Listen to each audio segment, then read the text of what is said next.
All right, Governor, can you hear me? I got you.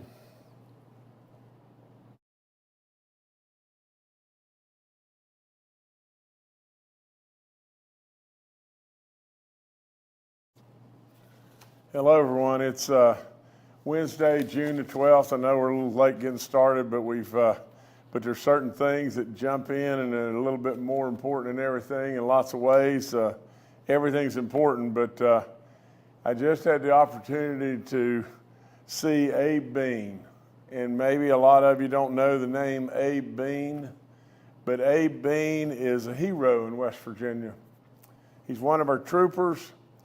He was a trooper, just got shot not long ago in Eastern Panhandle, and multiple times he was shot.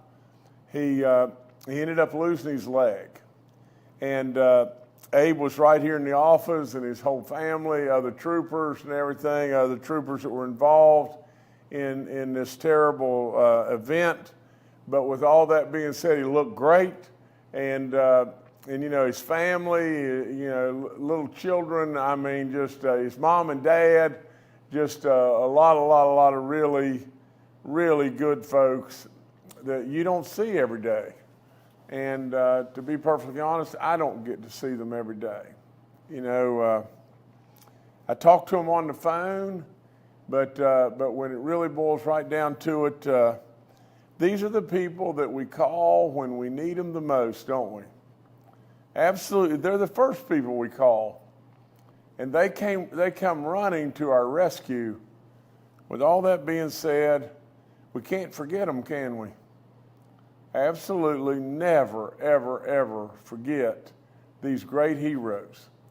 So to Abe Bean especially, and all of his family, we appreciate, we love, and we got the opportunity today to say hello and see how great they're doing, and still got a ways to go, but really doing great stuff. So, you know, we got a great picture here with Baby Dog and all of us and everything, and so it's really, really good. But anyway, again, thank you, Abe, and all those great troopers that go to work every day and all the good stuff they do.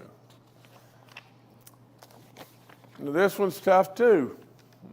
You know, this one, you know, we had a celebration with Abe, and we celebrate the great life of a gentleman that we lost, and a hero in every way in West Virginia. Basically, in many ways, almost what we stand for, Jerry West, 86 years old. You know, to his wife, Karen, to his family in every way, especially to family members that I know well, in David and Johnny. You know, all I can say is you lost an absolute just superstar in every way. I think about all the times that I had the opportunity to spend with Jerry. And they weren't so much like you see on your screen right now. They were more out in the woods, turkey hunting, or on some stream or pond, whatever, fishing. You know, you may have never had the opportunity to look into the soul of an individual that was a, you know, hero in this state, a star in this state in every way. But I had that opportunity, you know, and gracious goodness, the times we spent together. I want to show you a picture of a sunrise at a place, and if y'all could throw that up there. That's a place in Monroe County. I was there on Sunday morning, April the 28th, a month and a half ago. I was right there, and here's what I wrote. I wrote this text to my good buddy. I said, Jerry, the sun is coming up, and I'm sitting on the Huber property where we had to shoot the tree down to get the vehicle out, and it didn't work. We had a lot of wonderful turkey hunts and great memories. Sure miss you. he texts back, "What a great day that was. What happened to those good old days filled with friends and laughter? My best to a great guy and a good friend, Jerry." And then I text back, "We had a lot of great days, and I hope and pray we'll still have a lot more of those great days in front of us. Call me when you get this way, Jim." I'm telling you, this is a good man. A man that loved West Virginia beyond good sense in every way. A man that told me so many times, the people of West Virginia, what makes us what we are is we're real. He said so many times in Los Angeles, people are trying to show off with how much plastic they have in their pockets. Absolutely, they want to just show off all the time about trying to impress somebody with how much money they have. But the people of West Virginia are real. And absolutely, he loved all of us. So don't forget Jerry West, please. And especially all of his family at this tough, tough time. God bless each and every one of you. Okay, Jeff Pack is moving to a cabinet level position. I'm excited to announce that as soon as we have a replacement ready to go, Jeff Pack will be taking a new role of Commissioner of the West Virginia Bureau of Senior Services. Jeff's done all kinds of stuff, and there's no point in me going through all of it and everything, but he's helped us to increase the CPS salaries to over $50,000 a year, to decrease the turnover rate of our CPS workers, to enhance retention incentives for staff members, develop additional appointment incentives for hard-to-fill vacancies. He's increased our salaries of our APS workers and help to implement and enhance the child welfare dashboard. There's so many things. This is a superstar in my book, and so Jeff, congratulations. I want to announce today these water projects, are so important to West Virginia. We've got another $48 million for 5 new economic development grant projects and everything. Now we're headed over $427 million approved for projects, resulting in a staggering $1.8 billion worth of completed initiatives. It's clear to say that we've been on the right track with over, so far, 600,000 West Virginians that have benefited directly from these projects. These water development projects have been really, really big. Ann Erling has been involved, and now she's moved on, but good gracious, we thank Ann. We thank all the people that are really making these projects and have made them become a reality. Congratulations goes out to Chef Paul Smith. Many of you know Chef Paul Smith, but he just received an award that no chef in West Virginia has ever received this award. It's a really prestigious award, the James Beard Award. And so Chef, congratulations. We've got a little video, that we'd like to show. He is the first James Beard winner ever in the state of West Virginia. And there you see a lot of people that are cheering him on and everything because, celebrating that result. Isn't that neat stuff? Right here in West Virginia, so Chef, way to go. We're really proud of you, and good stuff for Paul Smith. Chelsea Ruby and the job she's done in tourism is unbelievable. There's a little group of folks in Nicholas County that that came up with this design and made these swings and everything, and we're putting them out in different places in West Virginia. We have 2 new ones that we just got up. One and that's at Lake Stevens. The other one is at the Chief Logan State Park and at the State Park Lodge. Now we have 22 up, and they've almost become destinations where people, like the waterfall destinations, where people are coming to West Virginia and going around and taking pictures with all the swings. It's really neat stuff and everything. It's just another way to promote this great, great, great state. In just a matter of a few days, we're going to be at our birthday in West Virginia. You know, Kathy's got her hot dog sauce contest where we had 130 some, people apply or send in the recipes and all that kind of stuff. You know, Secretary Randall Reed Smith is with us today, and Randall talked to us about this great celebration of our birthday. Hi, Governor. How are you today? I'm great. It's good to see you. Yeah, we're very excited about June 20th. We are very excited about the hot dog sauce competition. 131 entries, Governor, and I think we're going to have to taste every one of them. It'll be really a lot of fun. But before that, this Friday, June 14th, we are going to be celebrating the 249th anniversary of the United States Army. And we're going to meet out here on the Capitol Complex at 1 o'clock to congratulate them on their 249th birthday, helping them build up to the 250th. We're going to be giving a coin away, one of those challenge coins. At 7 o'clock that morning, they're going to do a ruck march around the Capitol. And then after the ceremony at 1, we're going to go over to the Culture Center, and we're going to do the traditional cutting of the cake with their swords, and we're all excited about that. Also, we will do this again for the Navy on October 13th and the Marines November 10th. They're all celebrating their 249th.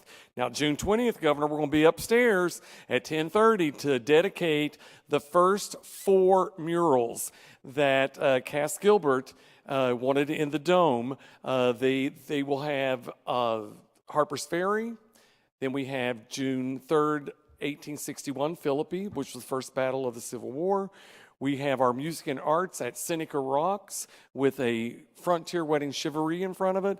And then the last mural is a depiction of the West Virginia seal with President Lincoln there, because we were the only state with presidential proclamation. We'll have Arthur I. Borman in it, and we have Francis Pierpont. Then we'll go up in the afternoon at 3:30, and we're going up to Wheeling, and our current governor will dedicate the first statue to our first governor, Arthur I. Borman, up at Independence Hall. So we're very, very excited about all of that. And on here at Governor at Charleston, the people of the Challenge Academy is going to join us. The Ambassadors Camp kids will be here, and we all know how you love kids, so we'll have a whole bunch of them here for you to join and celebrate. So we're looking forward to West Virginia Day. Everybody come out and see us, because after we dedicate the murals, we're going to go over and have that hot dog contest, and we'll have the First Lady's cake, the blackberry walnut cake, and then the official punch of the state of West Virginia. You got any questions there for me, Governor? No, I know you got a big day, and we'll be here, and we'll have some fun, and it all be great stuff and everything. We'll celebrate this great birthday. Don't people forget Juneteenth, the celebration is coming Saturday on June the 15th and everything. It's great, great, great stuff, and then what an important day to celebrate. So don't anybody forget that, please. And I guess the last thing I've got is our Golden Horseshoe winners. 227 new knights of the Golden Horseshoe, and even the son of my chief of staff, Brian Abraham, one of those. And so all of you, it's just an incredible accomplishment, incredible accomplishment in West Virginia. And the only thing I still have, if you could put the sunrise picture up again in Monroe County, I want to tell you just a little bit more and clean up something that you may be wondering, well, what did I miss there? But CJ, if you still got that sunrise picture, throw it up there. Like I said, I don't know how it gets any more beautiful than that. And I've said so many times, get out and enjoy what this state has to offer, the things that will truly, as far as hunting and fishing, truly gives you the opportunity of seeing things that truly, truly are majestic beyond belief. That morning, was a few years back, but right at that place, on June the 28th, on Sunday morning, a month and a half ago, I was there, and I was right by, a spot where Jerry and I really basically got the vehicle so wedged in, it was in the fall, and I was backing it up and turned the vehicle, the butt end of my vehicle into the bank, and literally with the really slick, and if you know what I'm talking about, in the fall, leaves can get incredibly dry and incredibly slick, and the front end of the vehicle just slid right around, and how it missed this tree, I'll never know, but literally there we were with the butt end of the vehicle in the bank, and the front end of the vehicle, there was about a 6-inch maple tree 3 inches from the front end of the vehicle. So you couldn't kind of yin-yang the vehicle back and forth and get yourself out. We tried every way in the world. We couldn't get out. And we were miles and miles and miles from a house and everything. So I came up with the ingenious idea, I know what we'll do. We'll just take the shells we've got, and I'll get down and just notch the tree enough to, on the bottom side of the tree that we can just push the tree over. Well, that didn't work either. And so we ended up, with the alternative, the only way out of there was one way, and that was walk. And that's what we did. We laughed a lot. We enjoyed absolutely the fellowship of one another. Those are the days you really remember. Not necessarily, the days that you were able to, to catch a big fish or kill a turkey or whatever it may be. The days you remember are the days of just that, the days that things happen that touch your soul. And I can remember that same morning, April 28th, just a few days ago, a month and a half ago, I can remember the exact spot. And I was sitting right there where I was calling the turkeys in, and Jerry was sitting there with the gun right on my left-hand side, and 3 big gobblers came in, and some way, somehow, they got away from us and without firing a shot. But nevertheless, we sit and we laughed and everything. I teased him, and I said, Jerry, just think about this. This is like, with 4 seconds to go in the game, you got the ball, and you're one down. What do you got to do? You got to shoot and everything. In some way, we just laughed and laughed because some way the turkeys got away without firing a shot. So absolutely, just remember Jerry West and how significant he is to the state of West Virginia, and will be that way forever and ever and ever. And remember the goodness of the man. And remember absolutely in every way just how if you'll just get out and see and experience these moments, how much they'll touch your soul. So that's all I've got for today and everything, but thank each and every one of you. All right, thank you, Governor. We'll now take questions from members of the media. Our first question today is from Mark Curtis with Nexstar Media. Good afternoon, Governor, and I certainly echo your comments about Jerry West and Chef Paul Smith, 2 great West Virginians, and so we honor both of them today. Governor, as you know, the Federal Energy Regulatory Committee yesterday gave the go-ahead for the Mountain Valley Pipeline to start transmitting gas across the state. It hasn't happened yet. The company says they are in final preparations, and that could begin soon. But the West Virginia Rivers Association this morning had a press conference and issued some critical remarks regarding the Mountain Valley Pipeline, especially concerning that recent breach in the pipeline, or the pipeline broke or burst on the test down in southern West Virginia. So what are your thoughts on the Mountain Valley Pipeline getting started, and what are your thoughts about these continued environmental concerns that are being put out there? Mark, you know me well enough to know that, You know, just how I spoke just a second ago about our streams and our environment and our air and all the different things. You know me well enough to know that I don't want anybody to do anything that's going to harm West Virginia. But at the same time, I celebrate the fact that we finally got gas in that Mountain Valley pipeline. Absolutely, I celebrate our natural resources in West Virginia, and so you know, it may not be perfect, but I'll promise you these folks will do any and everything they possibly can to not harm our waters, our environment in any way, and I'm sure they'll do it. And so we should absolutely just lean back and be happy, really, really happy about this progress, because it'll help so many folks. And without any question, I can tell you, I don't care what country it is, where it is in the world, the more energy we have, the longer people live, the healthier they are, the better off we are in every way. So I'm tickled to death. Thank you, Mark. Let's now turn to Charles Young with WV News. Hi, this is Charles Young with WV News. Governor, just following up on Mark's question, as I'm sure you know, the Mountain Valley Pipeline is about a decade in development. Both Senators Manchin and Capito have been supportive of efforts to reform the federal energy permitting process to prevent similar projects like this from being waylaid by legal challenges in the future. As someone who's likely headed to the Senate here in the next little bit, is that a cause that you plan to take up as well, supporting efforts to reform the federal energy permitting process? Thank you. Charles, in every way. I mean, when it boils right down to it, you know, there's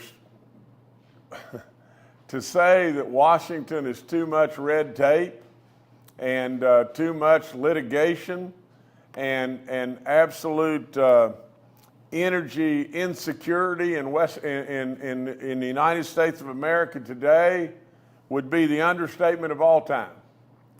You know, Charles, how ridiculous is it? Now, really, how ridiculous is it that we don't have an energy policy in this country, an energy strategy? How ridiculous is it that it takes years and years and years to come to resolutions or come to a solution of something you can do or can't do? You know, how ridiculous. All we're doing, you see, really, when it really boils right down to it, you know, Charles, the industries that can really afford, you know, basically then there's agency after agency after agency that crop up. And all we're doing is funding with our taxpayer dollars all across in our industries, all across the land, agencies that are just cropped up in every, you know, to come up with whatever it may be, you know. And on top of all that, you know, the agencies don't hardly even talk to one another. So it makes it even more difficult. You know, but with all that being said, Charles, absolutely it will be a priority, you know, from my standpoint, that we've got to have an energy policy. You see, Charles, why is it we've got, I think, approaching or right at $34 trillion worth of debt in this country?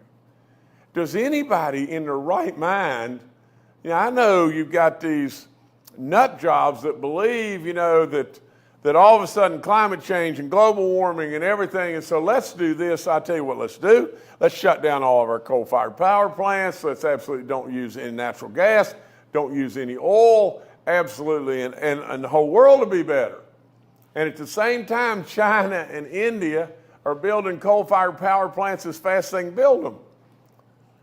What in the world, how on earth do we think from a global standpoint that our righteousness that you see on our college campuses and everything, our righteousness is literally going to change the net effect? So with all that being said, do you not realize, Charles, that a country with $34 trillion worth of debt. The weaker we get, the more vulnerable we are to war and all the bad stuff. All the bad stuff. So with all that being said, I look and I hope and pray that someday the alternatives may be able to carry the ball. You know, I embrace the alternatives, you know, and look forward to doing more and more good stuff. But today, to think we can do without our fossil fuels is crazy. And on top of that, today, America should be the Saudi Arabias of the world. We abound in natural resources like you can't fathom. Cheap natural resources.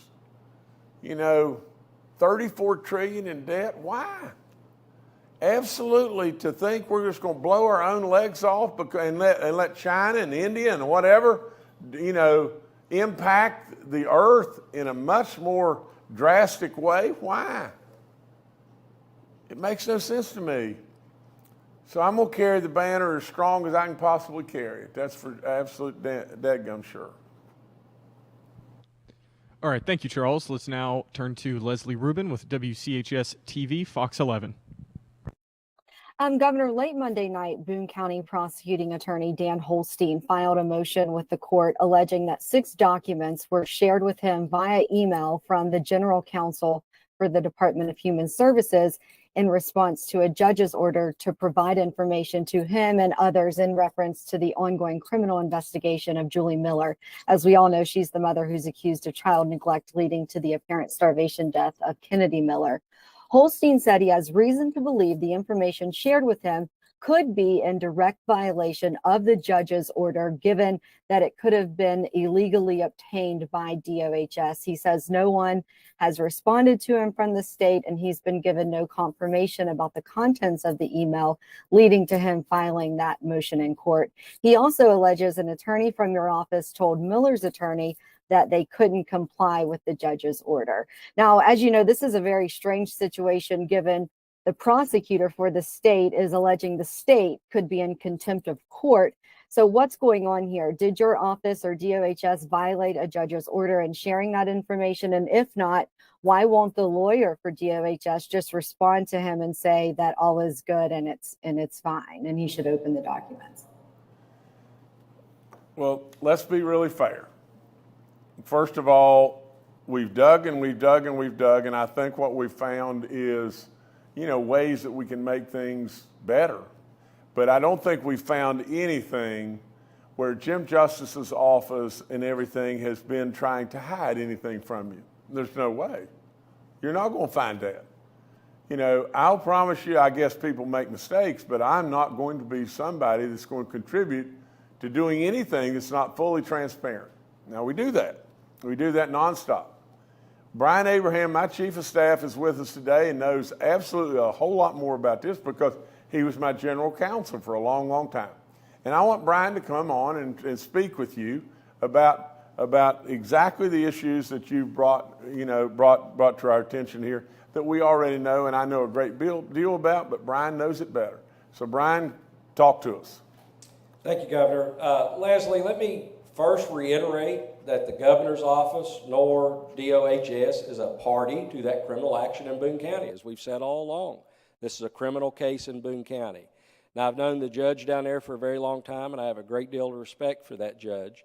She has to take what gets filed in front of her.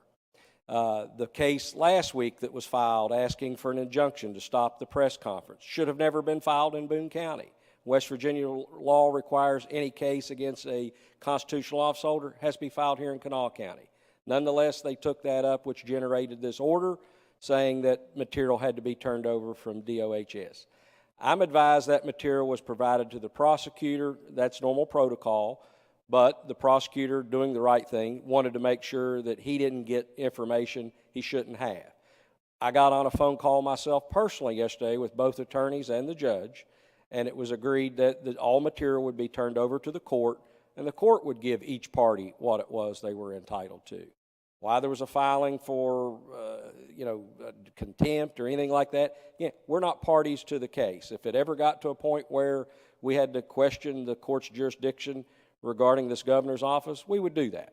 But again, I think everything worked out. I cannot answer for you today why the attorney at DOHS wasn't responsive for the prosecutor. That's something we'll look into. I wasn't aware of that allegation yesterday. I'm hearing it for the first time today, but I can promise you we'll take a look at that right away and get back to you. All right, thank you, Leslie. Let's now turn to Emily Rice with West Virginia Public Broadcasting. Hello, Governor. Going back to the Mountain Valley Pipeline, it got federal approval to begin service, as we've discussed. The West Virginia Coal Association opposed the project because the gas it carries could replace coal at power plants. Do you share those concerns? I'm not aware of the West Virginia Coal Association opposing this, but I stand rock solid for an all of the above energy policy. That's exactly where I stand. I'm 100% behind all the great coal miners that get their dinner bucket and go to work every day and want to perpetuate the coal industry even to greater heights than it is today. But with all that said, I want a total energy policy. I am an advocate of our gas industry in every way, and I absolutely an advocate of our alternatives as well. I am just an advocate of the fact that from our alternative standpoint, unless you want to enjoy the darkness or enjoy, very, very difficult brownouts or blackouts in tough times and everything, you can sit back and tell me we can depend on wind and solar today, and I'll tell you that you're being frivolous in your thinking. That's all there is to it. So with all that being said, I want goodness for our working people in our fossil fuel industry in West Virginia, but I want goodness for the earth as well.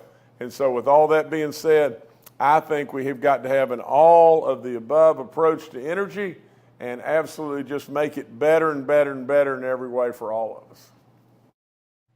All right, thank you, Emily. Let's now turn to Amelia Farrell with West Virginia Watch. Hi, Governor. Thanks for taking my question. You mentioned at the start of this press conference that Jeff Pack resigned, and this is the second resignation in foster care leadership in the last couple of weeks. You had shared a couple of weeks ago that the foster care ombudsman, Pamela Woodman-Kaler, resigned, and both Jeff and Pam were very well respected among lawmakers and others. As Department of Human Services has been under intense scrutiny following Kennedy Miller's death, are these resignations in any way connected? And what are your hopes for the people who will come into these roles to lead West Virginia foster care? Well, first of all, he's not resigned. He is just transitioning, in the meantime, while we have a replacement, but Jeff does a great job. He continues to do great work and everything. He'll take on a new role, only once we have the transition in place. He's not resigned, so that's incorrect. The other thing is just this, I go back to the fact that we, in government, you're going to have, you've got tens and tens and tens of thousands of people. There's going to be things that surely can maybe have been done better. But let's be brutally fair. You've got a situation where a mom and a grandmom basically have been charged with murder. And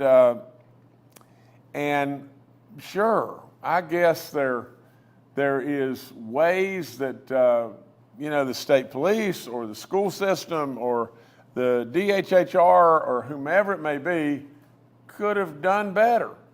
There's an ongoing criminal proceeding that is happening right now. Sure, we want to make it better. We do want to make it better. But with all in me, I think that we're not being fair completely, you know, and especially in regard to Jeff Pack. Jeff Pack is a great guy, and he's done a great job. He's very trustworthy, but you know, if you don't watch out, you can't cast too big a net, and all of a sudden, before you know it, you know, you leave the focus of what a grandmother and a mom did to a child, and then you cast a big enough net that people that are coming in every day, they're working their tail off, they're trying every way they possibly can to help our children and make things better. You know, you're basically tainting a lot of the great work that they've done and they continue to do every day, and I'm not going to be a party to that. You know, I'm going to tell you that from my standpoint, everything within my power that is going to be transparent and be done the correct way, and it's not going to be perfect. It's not. It's just not going to be perfect. You know, I said on at the last briefing, you know, I was asked, well, if you do A, B, and C that we have in place, does that mean that nothing like this will ever happen again? Of course not. Of course not. I mean, you know, you've got some really bad actors here, and but that doesn't mean we're not committed to trying to make it better and make it better all the time. All right, thank you, Amelia. Governor, back to you. I really don't have anything else other than the fact that, you know, I would ask you to celebrate, you know, a great chef that we have in West Virginia. I would ask you to celebrate a great life that had an incredible, profound impact in Jerry West, as Jerry West did in West Virginia. We got a lot of good stuff going on, and it doesn't mean that we don't really hate like crazy, you know, the death of Kennedy Miller, and we want to continue to try to do everything we possibly can for our foster kids. You know, just the other day, you know, there was a bunch of kids came in, you know, to the governor's reception room. You know, we'd done an event there in regard to the kids going to college and everything. When we had Dr. Stewart and Gordon Gee and Brad Smith there, and it was a great day. But then after it was over, it really got great with me, because all of a sudden these kids come in, they wanted to come in and see Baby Dog. And they came in the governor's reception room and everything, and they came in to see Baby Dog. And then, you know, when I was leaving, I was going out the driveway, and they were going over toward the cultural center. Well, and I rode over and said, I don't know where y'all are going and everything, but if you could detour over by Wendy's, Baby Dog and I are going by Wendy's, and Baby Dog would like to treat all of you to some chicken nuggets and stuff like that. Well, we did that, you know, and then someone told me, you know, right behind all that every one of those kids are foster kids. And they're so beautiful, it's unbelievable. Absolutely, we need to continue to try with all in us to make things better every single day for our CPS workers, our foster kids, on and on and on. And we have made things better. We've absolutely not made it perfect, but we've made it a lot better. And we're going to keep at it too. God bless each and every one of you. Thank you so very, very much.